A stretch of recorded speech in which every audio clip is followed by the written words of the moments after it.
To assalamu alaikum wa rahmatullah, na kuma ji daɗin fati. Yau fa muna da special update.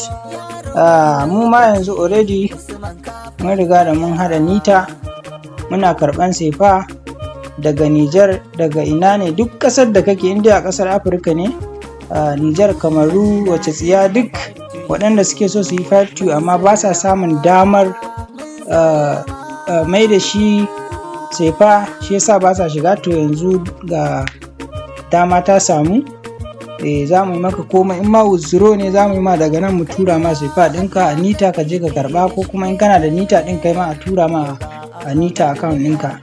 To kamar yadda kuke gani, ga wannan ya turo da kuɗin activation ɗinsa na 5-2 nolon, an yi masa activation kuma an tura masa, kun gani.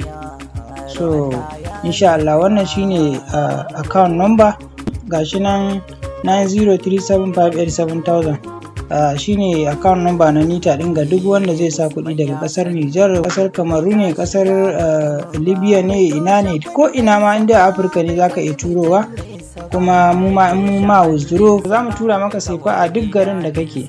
Idan kana da nita sai mu tura maka nita ɗinka, idan kuma baka da nita sai ka je gurin masu nita mu baka receipt, in an tura kuɗin sai ka je ka karɓi kuɗinka. To masu so su shiga 5-2 a ƙasashe da dama irin waɗannan ba sa samun dama, to ga dama ta samu. So duk wanda yake bukata ya tuntuɓe mu, za mu yi masa komai bil haƙƙi da gaskiya insha Allah. Allah ubangiji ya ba mu sa'a. 5-2 alkhairi, 5-2 loan and no loan. A ci gaba da gashi kawai, ci gaba da gashi. 5-2 alkhairi ne, loan and no loan.